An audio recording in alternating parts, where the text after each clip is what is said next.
Welcome back, Break the List. Today we'll be talking about Despia. Konami just wants people to play this deck, especially with all the new support that we got in Cyberstorm Access. You can personalize it to your own taste. So let me give you a taste of this deck. Nice. We have triple Aluber, the Jester of Despia. I mean, this card is amazing. It searches whatever spell or trap card you need when it's normal or special summon. 9 times out of 10, you're going to be using Branded Opening to special summon this guy out unless you already have him in hand.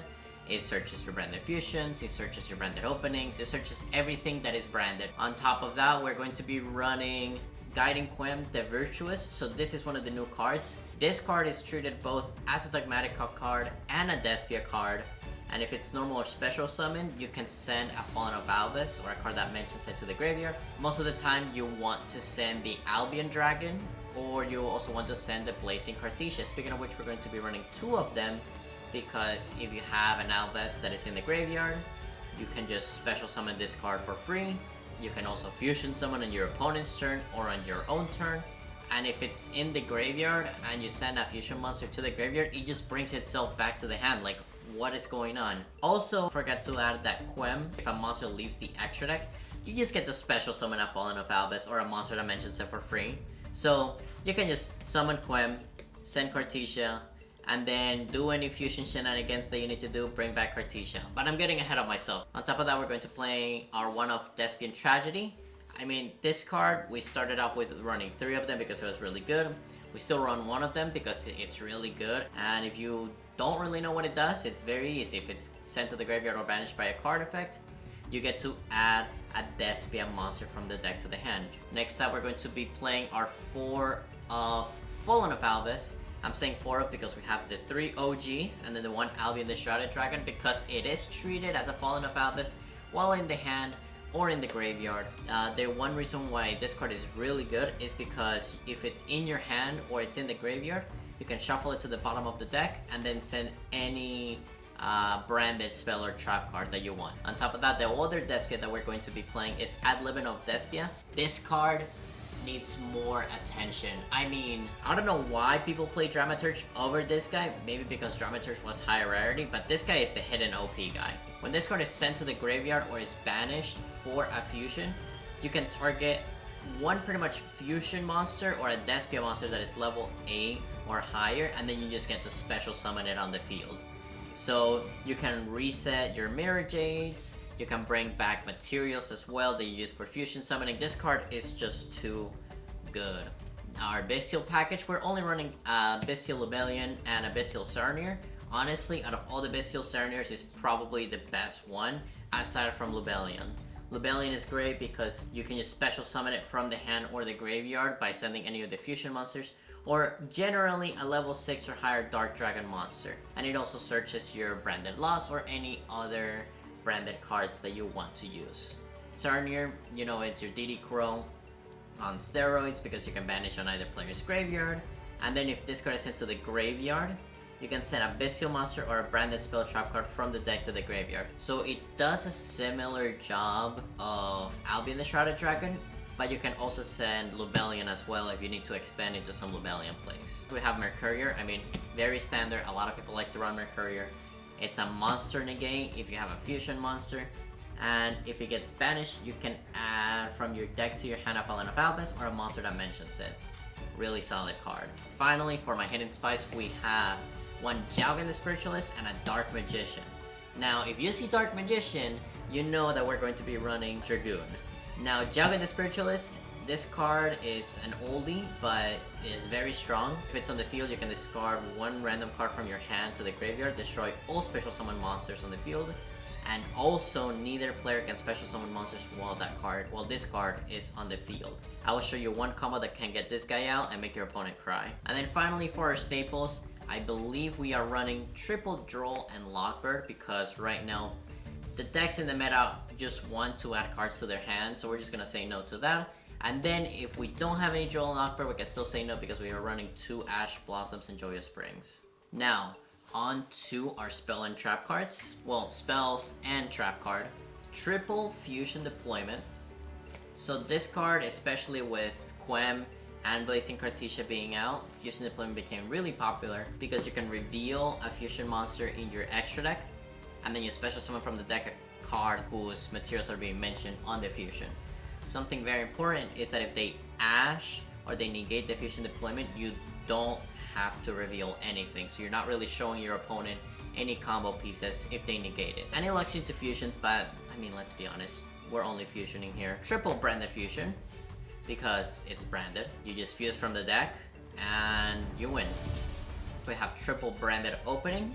With this card you just discard a card, and either you add a Despia to your hand or you special summon it in defense, and while in the graveyard it just becomes a protection for your fusion monsters. You gotta run 3 of these guys. There's just no other way around it. One single branded in red because it's very easily searchable with all of the cards that we have. Add a Despia from the graveyard to the hand, and then you banish for a fusion. And because it's a quick play, you can set it and also activate it during your opponent's turn. For the bestial cards, I only like to run one branded Lost. It doesn't allow your opponent to negate anything from fusion. And then also, if you fusion summon a fusion monster, you can add a Fallen of Albus or a card that mentions it from the deck to the hand after. Finally, we're going to go for our staples. So we're going to go with Call by the Grave, banish a card, and then negate the effect so that you don't get ashed. We got one Gold Sarcophagus. So the reason why this card is really good is because you can banish cards for a lot of their effects. So for example, you can banish Thespian Tragedy to activate its effect. You can banish Mercurier to activate its effect, and then next couple standby phases, you can just bring them back to the hand, or you can just use Lubellion and shuffle them from the banished zone into the deck to fusion. Triple Crossout Designator because we really don't want to get hand trapped. Even though we're running Ash and Droll and Lockbird, those are probably our biggest counters. So Triple Crossout Designator is going to stop anybody from not allowing us to have fun in our game. Speaking of having fun, we're going to be using triple Super Polymerization because there's just way too many targets to play around here. It's spell speed 4, meaning that they cannot react to it, they can only watch. And then last but not least, we have our one singular trap card, Branded Retribution. It has an on-field effect where you can negate and do stuff, but let's be honest, we're just going to use the graveyard effect, which is that you can just banish it and then just add a branded spell or trap card into the hand. Very nice and simple. So let's head over into our extra deck right now, and let's just talk about the usual cards. Of course, we're going to be running one Lubellion and 2 Albions because they're just going to extend your fusion plays. Albion does it by banishing monsters from the hand, field, or graveyard. Lubellion does it by shuffling from the banished zone, from the graveyard, or from the hand into the deck. Albion, if it's sent to the graveyard, you get to just add any branded spell or trap card, or you can also set it too. We're also running double Mirrorjade because Mirrorjade is the best boy. He's really good. It has non-targeting banishing and it's a soft once per turn. I don't know whose idea was it, Konami. I need some answers. And to top it all off, if it leaves the field, it pops your opponent's field at the end of the turn too. I don't know why, it's insane. Next up, we're going to go for one of the newer cards, which is Granguignol, the Dusk Dragon. When it's fusion summoned, you get to send either a level 6 or higher light or dark monster from deck or extra deck to the graveyard. You can send cards like Rindbrum to the graveyard, you can send cards like Garura to the graveyard, or you can send Libitum to the graveyard. So as you guys can see, we also have the Garura to draw one more card, and we have the Rindbrum because sometimes we want to fusion summon it, but most of the time we want to banish it so that we can target a Fallen of Albus, special summon it on our opponent's turn, and then fusion Sprind the Irondash Dragon out. The reason why is because the materials for Sprind is a Fallen of Albus and 1+ effect monsters that were summoned this turn. So if your opponent is summoning a bunch of monsters right now and you have Rindbrum in the graveyard, you just activate Nibiru at home. And Nibiru at home is surprisingly really good. This guy has way too many effects. You can banish this card when an opponent special summons a monster via monster effect. And if you do, you can bring a Dogmatica monster from our deck or a Despia monster from our extra deck. So we can either summon our Despian Queritus or our new card, Despian Luluwa. The effect is to negate without targeting a card on the field when a card leaves the extra deck. And it's either player's extra deck as well. So if your opponent is playing with the extra deck, they have to worry about this card. If their opponent is not playing with their extra deck, they still have to worry about this card because Despia just loves to use this as their normal deck. or as their hand, to be honest. We finally have Albion the Sanctifire Dragon. This is the dank card that I was talking about. This is the personal touch. You can summon this so easily. You can summon it with Blazing Cartesia, you can summon it with Granguignol, you can summon it with any light spellcaster monster, including Jowgen the Spiritualist. You get this big dragon out, and then during your opponent's turn, you can target up to 2 cards in either player's graveyards, special one to your field, special one to their field. You want to summon Jowgen to your field, and now they can't special summon anymore. And then finally, for our non-lore cards, we have Guardian Chimera. We're not running any polymerizations, so the effect where he's untargeted by card effects is not on. But it just feels so good to summon it off branded in red on your opponent's turn. Add a card back to the hand, fuse 2 from your field, pop 2, draw 1. We also have Red Eyes Dark Dragoon, because as you guys saw, we have the Dark Magician. And then finally, we have Predaplant Dragostapelia. You can replace this card with a lot of things. You can replace it with Mud Dragon. You can replace it with any other Super Poly targets. I like Dragostapelia just because it's any fusion monster and a dark monster.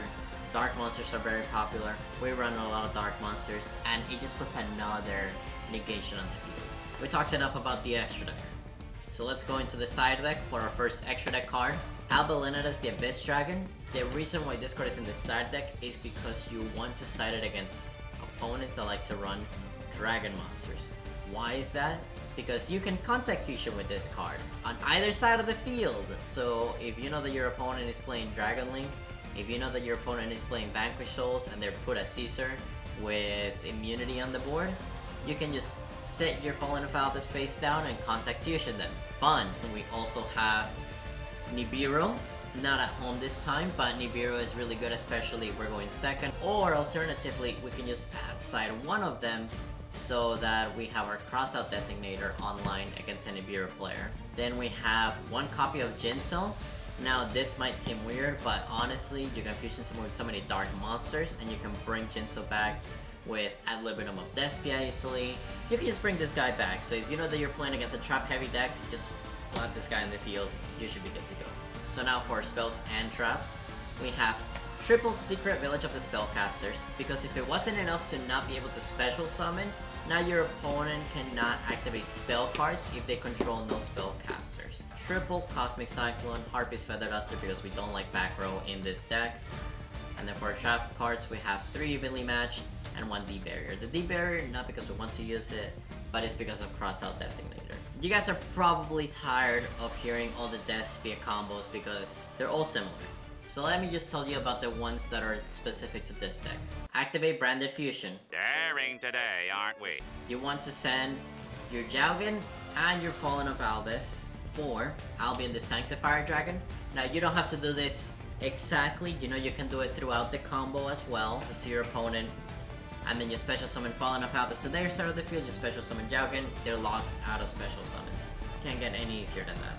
So let's say that we activate a Branded Fusion again, and we want to get Dragoon on the field as well. Instead of sending Jowgen the Spiritualist, you want to send Fallen of Albus and a Dark Magician in order to special summon Lubellion, the Searing Dragon. Now what Lubellion will do is that if you discard 1 card, you get to shuffle materials back into the field in order to fusion summon any monster, and then you have Red Eyes Dark Dragoon with 1 material, which means that he also gets a pop. Now, if you guys definitely want to see more combos for this deck, be sure to stick around and subscribe to the channel because we'll be showing you a lot more specific combos for this deck. Without further ado, thank you very much for watching, and I hope you have a wonderful day.